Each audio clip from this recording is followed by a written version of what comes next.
Hi friends, ഇന്ന് നമുക്ക് plain air ക്ലിപ്പുകൾ ഉണ്ടാവുമല്ലോ, അതിനെ നമുക്ക് അടിപൊളിയാക്കിയെടുത്താലോ. 2 എയർ ക്ലിപ്പിൽ ചെയ്ത് കാണിക്കുന്നുണ്ട്. അപ്പോൾ നമുക്ക് നോക്കിയാലോ.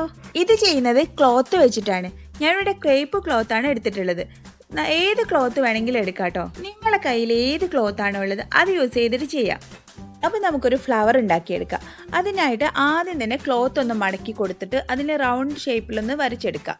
നിങ്ങൾക്ക് എത്ര സൈസിലുള്ള ഫ്ലവർ ആണോ വേണ്ടത് അതിനനുസരിച്ച് റൗണ്ട് കട്ട് ചെയ്തെടുക്കാം. ഇങ്ങനെ കട്ട് ചെയ്തെടുക്കുന്നത് പെറ്റൽസ് ഉണ്ടാക്കാൻ വേണ്ടിയിട്ടാണ്. 5 എണ്ണാണ് വേണ്ടത്. അപ്പം ഞാനിവിടെ റൗണ്ടൊക്കെ കട്ട് ചെയ്തെടുത്തിട്ടുണ്ട്. ഇനി ഇതിനെ നമുക്ക് പെറ്റൽസ് ആക്കി എടുക്കാം. ഇനി അതിൽ നിന്ന് ഒരു പീസ് എടുത്ത് അതിൻ്റെ നടു ഒന്ന് മടക്കി കൊടുത്ത് അതിൻ്റെ അറ്റത്ത് നിന്ന് തുന്നി കൊടുക്കുകയാണ് വേണ്ടത്. അതിൻ്റെ ഒരറ്റത്ത് നിന്ന് മറ്റേ അറ്റത്ത് വരെ തുന്നി കൊടുക്കണം.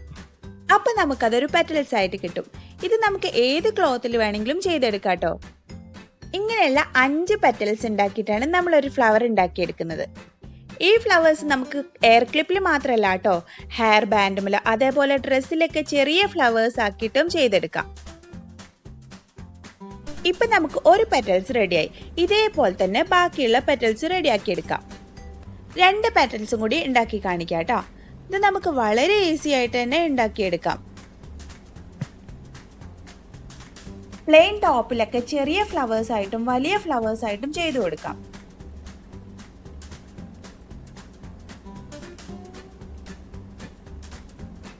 ഇങ്ങനെ എല്ലാ പെറ്റൽസ് ഉണ്ടാക്കിയതിന് ശേഷം ഫസ്റ്റ് പെറ്റലും ലാസ്റ്റ് പെറ്റലും കൂടി കൂട്ടി യോജിപ്പിച്ചെടുക്കാം. അപ്പം നമുക്ക് നല്ലൊരു ഫ്ലവർ ആയിട്ട് കിട്ടും. ഇപ്പം കണ്ടില്ലേ, നല്ല അടിപൊളി ഫ്ലവർ ആയിട്ടുണ്ട്. ഇതിൻ്റെ 2 ഭാഗവും നമുക്ക് യൂസ് ചെയ്യാം. ഇനി ഇതിൻ്റെ നടുക്ക് നമുക്കൊരു ഷോ ബട്ടണോ അല്ലെങ്കിൽ പേഴ്സോ അങ്ങനെ എന്തെങ്കിലും വെച്ചിട്ട് അടിപൊളിയാക്കി എടുക്കാം. അപ്പം ഞാനിതിലൊരു ഷോ ബട്ടണാണ് വെച്ച് കൊടുക്കുന്നത്. അപ്പോൾ ഗ്ലൂ ഗൺ തേച്ച് കൊടുക്കുക, എന്നിട്ട് അതൊന്ന് ഫിക്സ് ചെയ്തെടുക്കുക.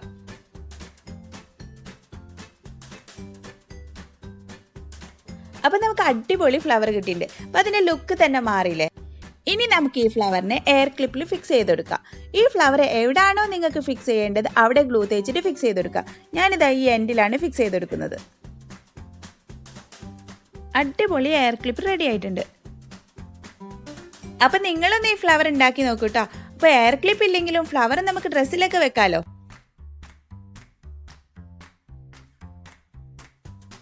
ഇനി അടുത്ത എയർ ക്ലിപ്പിനെ മറ്റൊരു തരത്തിൽ അടിപൊളിയാക്കിയെടുക്കാം. ഇത് ചെയ്യുന്നത് സാറ്റിൻ റിബണും ബീഡ്സും വെച്ചിട്ടാണ്. വീതി കുറഞ്ഞിട്ടുള്ള സാറ്റിൻ റിബണാണ് എടുത്തിട്ടുള്ളത്. അപ്പോൾ അതിൻ്റെ അറ്റത്ത് നിന്നാണ് ചെയ്തു തുടങ്ങുന്നത്. അപ്പോൾ അറ്റത്ത് ആദ്യം തന്നെ ഗ്ലൂ തേച്ച് കൊടുക്കുക, എന്നിട്ട് അതൊന്ന് ഒട്ടിച്ചെടുക്കുക. ഇനി അതിനെ ചുറ്റിയെടുത്ത് മുകളിലേക്ക് ഒന്ന് കൊണ്ടുവരിക. അപ്പോൾ ഇതൊരു ലെയർ പോലെ മുകളിലായിട്ടാണ് ഒട്ടിച്ചെടുക്കുന്നത്. അപ്പോൾ ഫസ്റ്റ് ഒട്ടിച്ചതിൻ്റെ നടുവിലായിട്ട് അടുത്തത് ഒട്ടിച്ചെടുക്കുക. അടുത്തതും അങ്ങനെ ഒട്ടിച്ചതിന് ശേഷം ചുറ്റിയിട്ട് പിന്നെയും മുകളിലേക്ക് തന്നെ കൊണ്ടുവരിക. എന്നിട്ട് എയർ ക്ലിപ്പ് ഓപ്പൺ ചെയ്തിട്ട് പിന്നെ ചെയ്യേണ്ടത് ഉള്ളിൽ കൂടെ ചുറ്റിയിട്ടാണ് എടുക്കേണ്ടത്.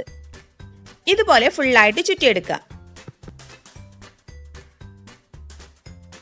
ഫസ്റ്റ് 2 ചുറ്റിൽ മാത്രം മൊത്തത്തിൽ ചുറ്റുക. അതിനുശേഷം എയർ ക്ലിപ്പിൻ്റെ ഉള്ളിൽ കൂടി എടുത്തിട്ട് ചുറ്റി മുകളിൽ ഗ്ലൂ തേച്ച് അങ്ങനെ ചുറ്റി കൊടുക്കുകയാണ് വേണ്ടത്. അങ്ങനെ ഫുള്ളായിട്ട് ചുറ്റി കൊടുക്കണം. ഓരോന്ന് ചുറ്റി കൊടുക്കുമ്പോഴും അതിൻ്റെ മുകളിലായിട്ട് ഗ്ലൂ തേച്ച് കൊടുക്കണേ. അത് ഫുള്ള് ചുറ്റിയതിന് ശേഷം അതിൻ്റെ മുകളിൽ ബീഡ്സ് വെച്ച് കൊടുക്കുന്നുണ്ട്. അപ്പോൾ എല്ലാവരും ഒന്ന് വീഡിയോ ഫുള്ളായിട്ട് കണ്ടു നോക്കൂ.